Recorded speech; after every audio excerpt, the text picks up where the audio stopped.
Bab 1805. Paku panjang dan kerangka tulang. Tanpa menghindar, sejumlah besar energi kematian memadat di kening, paku mendarat, dan langsung masuk ke dalam bungkusan energi kematian Erikin. Setelah tabrakan acak, paku itu tampaknya telah kehilangan kekuatannya dan jatuh ke tanah dengan sekejap. Erikin mengulurkan tangannya untuk mencap sejumlah besar segel dan benar-benar membungkus paku. Teman kultivator ini, tidak, senior. Jangan impulsif, jangan penasaran dengan masalah ini, itu akan mematikan, akan ada kekacauan besar. Raja Iblis itu bukanlah orang baik, dia haus darah, dia adalah iblis antara langit dan bumi. Jika kamu meletakkan paku kembali ke tempatnya, hal yang sangat buruk akan terjadi, kamu pasti akan mati, dan itu akan menyebabkan orang-orang di sekitar kamu untuk mati bersama. Jangan impulsif, jangan melakukan hal-hal bodoh. Meski paku panjang itu disegel kuat oleh Erikin, jiwanya tetap menjerit, dan nadanya penuh kepanikan. Lebih spesifik, siapa iblis itu, dan apa yang akan terjadi jika aku mengembalikannya ke tempatnya? Tanya Erikin. Namun, jiwa di dalam paku itu berputar-putar, hanya menghentikan dan memaki, dan tidak mengatakan sesuatu yang berguna. Erikin mengerutkan kening dan melemparkan paku ke dalam tas penyimpanan. Tidak berharap akan mendapatkan begitu banyak informasi ketika mencobanya. Tampaknya jiwa di paku sangat takut pada tulang kerangka, dan orang ini adalah iblis, dan membunuh orang tanpa berkedip. Dia tampaknya tahu bahwa dia bermaksud untuk menanamkan paku di tengkorak. Apakah seseorang melakukan ini sebelumnya, atau apakah itu berarti membuka segel? Tapi yang pasti, jika dia melakukannya, sesuatu akan terjadi. Tapi paku itu mungkin saja hiperbola, sebuah kerangka tanpa kedua kaki dan tanpa satu lengan, bahkan tanpa energi kehidupan. Bahkan jika itu memicu beberapa perubahan, bisakah dia membalikkan langit ketika dia dibangkitkan kembali? Menganggap master di dunia ini sebagai kertas. Tidak jarang master abadi atau raja iblis yang dibangkitkan dari kematian, misalnya master iblis gentayangan sebelumnya, kepala wilayah secara langsung menekannya segera setelah menunjukkan tanda-tanda. Lupakan saja, sekarang aku tidak memiliki keterampilan dan kekuatan untuk melakukan ini, tunggu saja.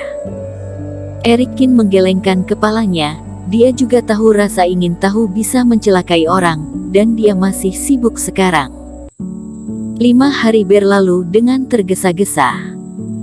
Dalam 5 hari terakhir, Erikin tidak banyak keluar, kecuali untuk menangani beberapa masalah pasukan es. Sebagian besar waktu dia bertapa di kamarnya.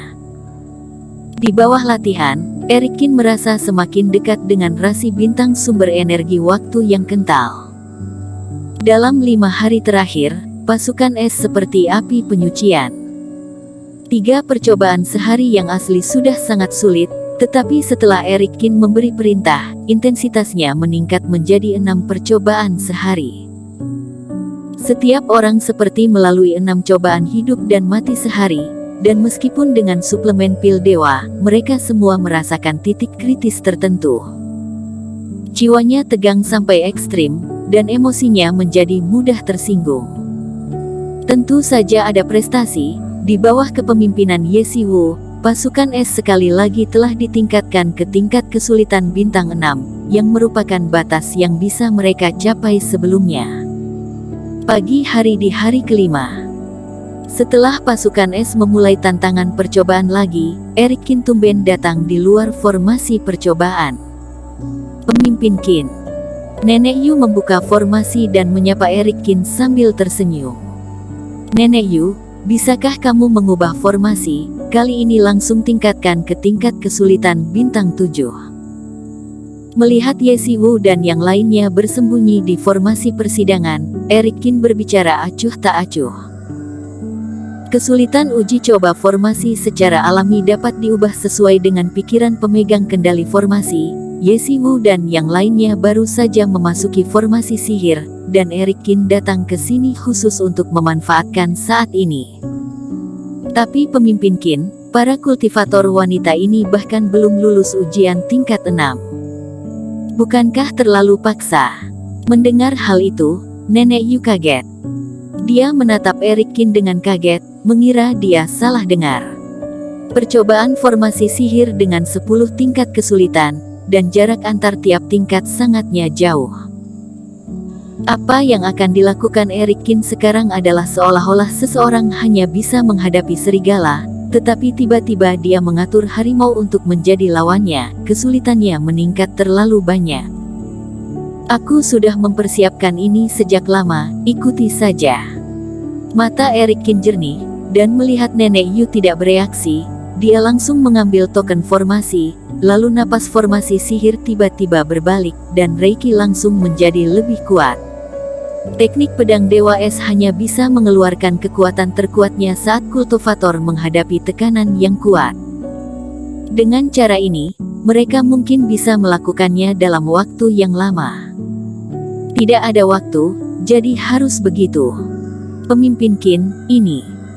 Melihat formasinya sudah dihidupkan dan tidak bisa diatur lagi, Nenek Yu tersenyum pahit, dan hatinya penuh kekhawatiran.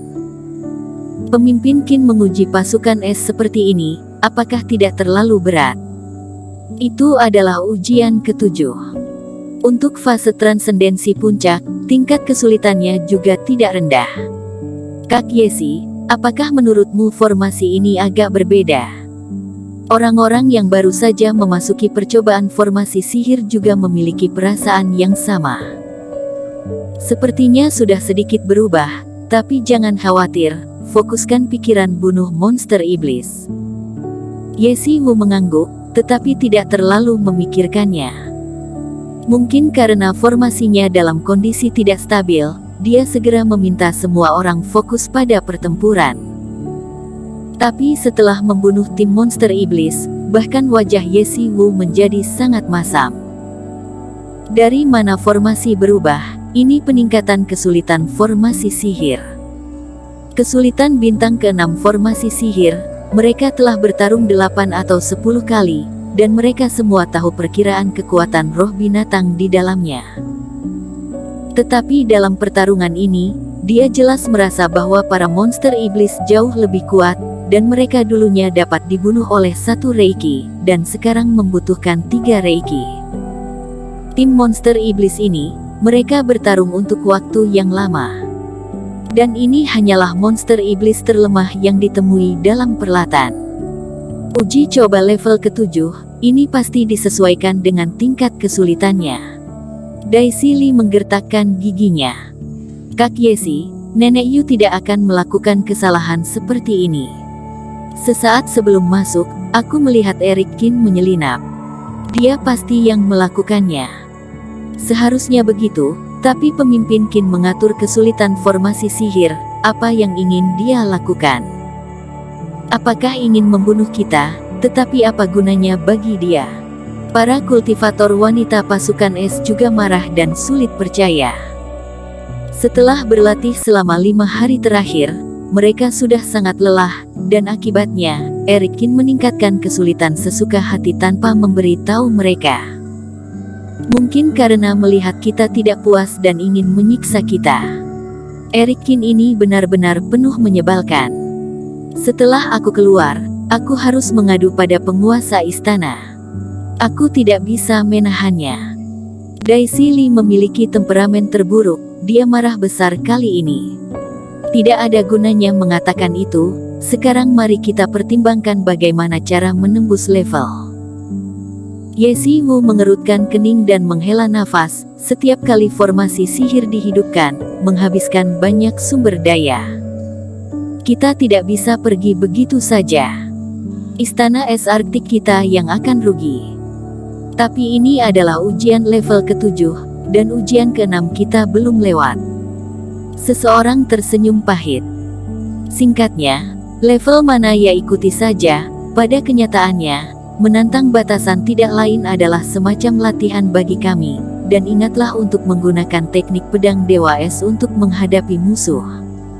Yesi Wu mengingatkan. Bersambung.